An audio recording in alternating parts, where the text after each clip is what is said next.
ଭାଇ ଅପେକ୍ଷାର ଅନ୍ତ ଘଟିଛି। ଫାଇନାଲି ଅନୁଭବ ଭାଇଙ୍କର ବର୍ଥଡେରେ ଆମ ସମସ୍ତଙ୍କୁ ସରପ୍ରାଇଜ ଦେଇଛି। ଆମେ ଅପେକ୍ଷାରେ ଥାଉ ଆମ ମନପସନ୍ଦର ସୁପରଷ୍ଟାର ମାନେ ତାଙ୍କର ଫିଲ୍ମକୁ ନେଇ ଆସନ୍ତୁ ବୋଲି, କିନ୍ତୁ ଯୋଉ ଟୁଇଷ୍ଟରେ ଫିଲ୍ମକୁ ଇନ୍ କରନ୍ତି ଏହାର ସିକ୍ୱେଲ ଦେଖିବା ପାଇଁ ଆମେ ସମସ୍ତେ ଅପେକ୍ଷାରେ ଥାଉ।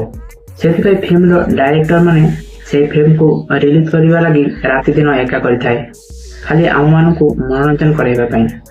ତ ଫ୍ରେଣ୍ଡସ୍, ମୁଁ କହିବା କଥା ହେଉଛି ହଲିଉଡ ସୁପରଷ୍ଟାର ଅନୁଭବ ମହାନ୍ତିଙ୍କ ବର୍ଥଡେରେ ବିଗୁଲ୍ଡ ପାର୍ଟ 2 କୁ ଆନାଉନ୍ସମେଣ୍ଟ କରିଛନ୍ତି ଏବଂ ଗୋଟେ ପୋଷ୍ଟରକୁ ସୋସିଆଲ ମିଡିଆରେ ଅପଡେଟ୍ ମଧ୍ୟ କରିଛି।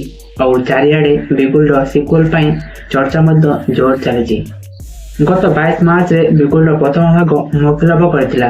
ଅଜୟ ପାଢୀ ଏହି ଫିଲ୍ମକୁ ଖୁବ୍ ବେଶ ଭଲ ଭାବରେ ଡାଇରେକ୍ଟରି କରିଥିଲେ। ଏବେ ପୁଣି ଅଜୟ ପାଢୀ ଏହି ଫିଲ୍ମର ଦ୍ୱିତୀୟ ଭାଗକୁ ନେଇ ଆସୁଛନ୍ତି। କୁହାଯାଉଛି ଏହି ଫିଲ୍ମ 2026ରେ ରିଲିଜ କରାଯିବ ବୋଲି। ଏହି ଫିଲ୍ମରେ ଅନୁଭବ ମହାନ୍ତିଙ୍କୁ ଏକ ଆର୍ମି ଭୂମିକାରେ ଦେଖିବାକୁ ମିଳିବ। ଆପଣ ଦେଖିପାରୁଥିବେ ଅନୁଭବ ମହାନ୍ତିଙ୍କ ପୁରା ପରଫେକ୍ଟ ଲୁକ୍ରେ ନଜର ଆସିଛନ୍ତି। ତେବେ କଣ ରହିଛି ଏହି ଫିଲ୍ମର କାହାଣୀ?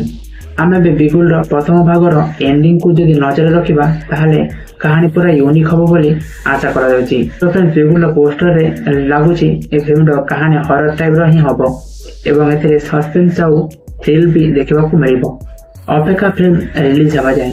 ସେ ପର୍ଯ୍ୟନ୍ତ ରହିଲି। ତ ଭିଡ଼ିଓ ଭଲ ଲାଗିଲେ ଗୋଟେ ଲାଇକ୍ କରିଦେବେ। ସେମିତି ଛୋଟ ମୋଟ ଇନଫର୍ମେସନ ପାଇବା ପାଇଁ ଆମ ଚ୍ୟାନେଲକୁ ସବସ୍କ୍ରାଇବ କରିନେବେ। ଭିଡ଼ିଓ ଭଲ ଲାଗିଥିଲେ ଗୋଟେ ଲାଇକ୍ କରିଦେବେ ଆଉ ବେଲ୍ ଆଇକନକୁ ଅଲ୍ କରିବା ପାଇଁ ଭୁଲିବେ ନାହିଁ, କାହିଁକିନା ଏମିତି ଛୋଟ ମୋଟ ଇନଫର୍ମେସନ ଆପଣଙ୍କ ପାଖରେ ସର୍ବପ୍ରଥମେ ଯାଇ ପହଞ୍ଚିବ ଆଉ ତାହାର ଇନଫର୍ମେସନ ଖୁବ୍ ଭଲ ଭାବରେ ପାଇପାରିବେ।